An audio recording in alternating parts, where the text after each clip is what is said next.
गरीब माँ और 5 बेटियों का गाजर घर। बाबूजी, रोटी बना दी है, खा लीजिएगा, मैं खेत पर जा रही हूँ। तभी खटिये पर से बूढ़ा रामा खांसते हुए बोला, अरे बहू, ये ले, मेरी शॉल लेती जा, बाहर बड़ी ठंड पड़ रही है। नहीं बाबूजी, इसकी जरूरत आपको ज्यादा है, क्योंकि घर में ओढ़ने को एक भी कंबल नहीं। माँ, आज हम तीनों भी आपके साथ चलेंगे खेत पर बच्चों, तुम्हारे पास स्वेटर भी नहीं, सर्दी लग जाएगी। माँ, जल्दी तो आपको, गुलिया दीदी और तानी दीदी को भी लगेगी। अगर हम जब एक साथ मिलकर खेत पर काम करेंगे तो ज्यादा पैसे आएंगे और फिर हम कंबल खरीद लेंगे। मेरा राजा बेटा कितना समझदार हो गया है, माँ के दुख को समझने लगा है। सरिता अपने बच्चों के साथ खेत पर आती है, जो कि जंगल के पास पड़ता था। बच्चों, हमें आज के आज खेत जोतकर गाजर की फसल बोनी है। सरिता की चारों बिटिया और राजा भी कड़ी मेहनत से बंजर खेत को जोतते हैं और फिर सब मिलकर खेती करते हैं। दिन बीतते हैं। एक रोज जब सरिता घर आती है तो वो अपने पति को घर में जुआ खेलते देखती है। अरे बिरजू, भूख लगी है। ये ले, दारू 2 घूंट मार ले। अरे खाली दारू, इसके साथ कुछ चखना मिल जाता तो मजा आ जाता। अरे देख बिरजू, तेरी लुगाई आ गई। बिरजू को घर में जुआ खेलते देखकर सरिता बौखला कर बोली, अजी, तुमको शर्म नहीं आती? घर में जुआ खेलते और दारूबाजी करते। तो फिर बोली, अरे जानती नहीं, पति परमेश्वर होता है और पत्नी की जगह पति के पैरों में होती है। चल जल्दी से मेरे लिए अंडा ऑमलेट बना और गरम रोटी भी। तुम्हें अब मुफ्त का खिलाने को राशन नहीं मेरे पास। 6 बच्चे हो गए हैं, जानती भी हो इन सब का पेट कितनी मुश्किल से पाल रही हूँ मैं। तुम्हें तो जिम्मेदारी से मतलब ही नहीं। घर में बूढ़ा बीमार पिता है, तुम तो कमाने गए थे ना, फिर क्या हुआ? आते ही पैसे मांगने लगी। पति ने खाया पिया कि नहीं ये तेरा बाप पूछेगा। नशे में तो बिरजू सरिता से अकड़ते हुए अपनी चमड़े की चप्पल निकालकर उसे बहुत पीटता है। ये ले, और लड़ाएगी जुबान। मैं कमाता नहीं तो क्या इस घर में मेरी इज्जत नहीं होगी? ये ले।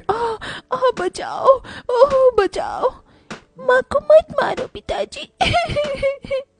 तभी लड़खड़ाते हुए बिछौने से उठकर बूढ़ा रामा कहता है, अरे निकम्मे, छोड़ दे बहू को, निकल जा इस घर से तू, और फिर कभी शक्ल मत दिखाना। अरे ये मेरा घर है, मैंने बनाया है इसे। बिरजू चला जाता है। तभी रामा रोते हुए बोलता है, अरे जाने कैसे उड़ाऊं बेटे को जन्म दे दिया है मैंने। मेरे हाथों भारी गलती हो गई जो इसे तेरी शादी कराई। बहू माफ कर दे मुझे। पर उस 5 बेटियों की गरीब माँ का दुख इतना ही नहीं था कि एकदम से जोरदार तूफान उठा और झोपड़ी की छत हवा के झोंके से उखड़ कर गिर गई। हे भगवान, इतना भयंकर तूफान! तानी, गुड़िया, अंजू, तुम तीनों सोनी, राजा और मुनिया को लेके बाहर निकलो, मैं दादाजी को लेकर आती हूँ। उठिए बाबूजी। नहीं बहू, तू जा, मेरा समय आ गया है। तुझे उन 5 बच्चियों की सौगंध, तेरे बाद उन्हें देखने वाला कोई नहीं। जा बहू, जा। सरिता के बाहर निकलते ही पूरी झोपड़ी गिर जाती है। सरिता छाती पीट पीट कर रोने लगती है। बाबूजी। अरे कैसा निर्दयी है रे तू ऊपर वाले! क्या मिला आखिर, क्या मिला तुझे मेरा घर उजाड़ कर?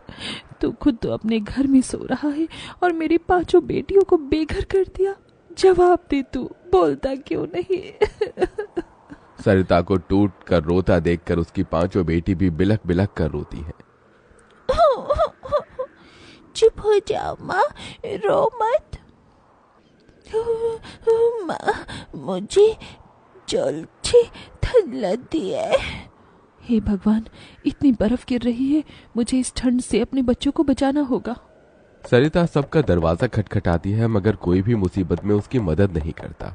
हार कर वो अपने जंगल वाले गाजर के खेत में आ जाती है और सब रात भर ठंड से कांपते ठिठुरते हुए बीतती है। माँ, बहुत भूख लगी है। हाँ माँ, मुझे भी भूख लगी है।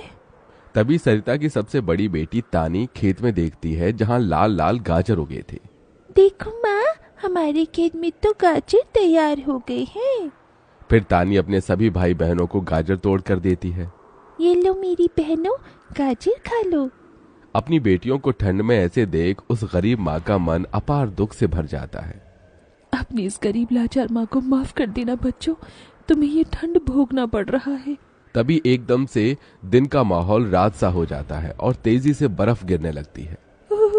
बाप रे बाप, एकदम से इतनी ठंड, ऐसे तो बिना घर के हम बच नहीं पाएंगे। तभी सरिता अपना आंचल उन पर उड़ाती है, मगर बच्चे थरथरा उठते हैं कि एकदम से गुड़िया कहती है, माँ, तानी दीदी, हम अपना घर बना सकते हैं। मगर कैसे बिटिया, हमारे पास पैसे भी तो नहीं। माँ देखो, हमारे खेत में कितने सारे गाजर उगे हैं, हम इसी से अपना घर तैयार करेंगे, पर हम सबको साथ मिलकर मदद करनी होगी। राजा बेटा, जब तक कि हम गाजर घर तैयार नहीं कर लेते, तुझे अपनी छोटी बहनों का ख्याल रखना होगा, रखेगा ना? हाँ माँ, रखूंगा। सरिता आग जलाकर अपने दोनों सबसे छोटे बच्चों को उसके पास बिठा देती है और खुद अपनी चारों बेटियों के साथ उस भयंकर ठंड में गाजर घर बनाने लगती है। अंजू, सोनी, गुड़िया, तुम दोनों मुझे और तानी दीदी को गाजर तोड़ तोड़ कर दो, हम घर बनाते हैं। ठीक है माँ। गरीब माँ बेटियां मिलकर गाजर घर बनाती हैं, मगर घर एकदम से ढह जाता है, जिससे सरिता दुखी हो जाती है। कितनी मेहनत से ये गाजर घर बनाया था हमने, मगर सारी मेहनत बेकार चली गई। तभी चारों बेटियां रोते हुए गाकर अपनी माँ को हिम्मत देती हैं। जिंदगी की यही रीत है, हार के बाद ही जीत है, थोड़े आंसू है थोड़ी हंसी, आज गम है तो कल है खुशी, जिंदगी की यही रीत है, हार के बाद ही जीत है। मेरी बच्चियों। रोते हुए सरिता अपनी बेटी को गले से लगा लेती है। वो फिर कोशिश करते हैं, कई बार उनका गाजर घर बिगड़ता है। तभी गुड़िया कहती है, माँ, अगर हम अपना गाजर घर मजबूत बनाने के लिए पहले लकड़ी फट्टे से ढांचा बना लें, तो फिर हमारा गाजर घर नहीं गिरेगा। सब ऐसा ही करते हैं, जिससे उस बार उनका गाजर का घर मजबूत बन जाता है।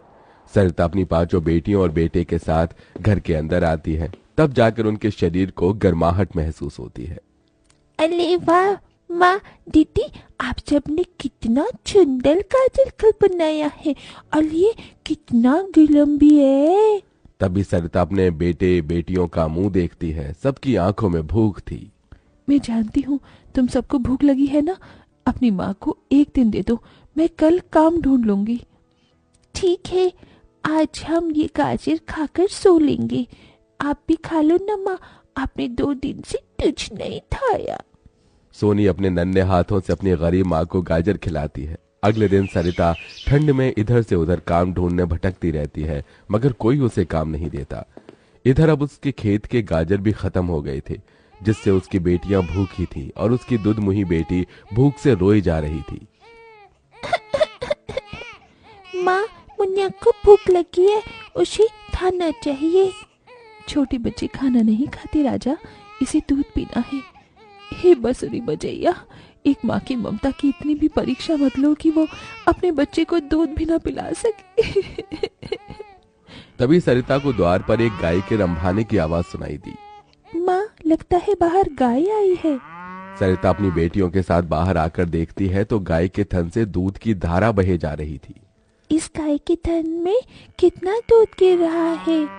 सरिता गाय का गर्म दूध अपनी बेटी को पिलाती है। तभी गाय उसके खेत में जाकर गोबर कर देती है, जिससे एकदम से जादू होता है और खेत लाल चमकदार गाजर से भर जाता है। माँ, ये तो कोई जादुई गाय लगती है। देखो, हमारे खेत में कितने गाजर उगाए।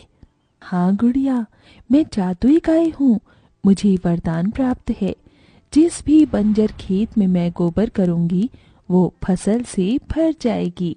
मैं इससे पहले भी तुम्हारे खेत में आई थी। इसका मतलब गौ माता, आपकी वजह से उस वक्त भी मुझ गरीब के बंजर खेत में गाजर उगी थी। आपका कोटि कोटि धन्यवाद गौ माता। माँ, तुम काम ढूंढ रही थी ना, अब मैं ढूंढना। तुम तो कितना अच्छा गाजर का हलवा बनाती हो, और गाय के दूध से खोया, घी, दूध सब बनता है। तुम हलवा बनाकर बेचो। सरिता उस गाय के दूध से घी खोया तैयार कर लेती है और गाजर का हलवा बनाकर बेचने लगती है, जो कि लोगों को खाने में स्वादिष्ट लगता है। उसकी अच्छी कमाई होती है, जिससे उसकी आर्थिक स्थिति ठीक हो जाती है और वो गाय उसके गाजर घर के बाहर बंधी खेत के गाजर और घर दोनों की पहरेदारी दिया करती।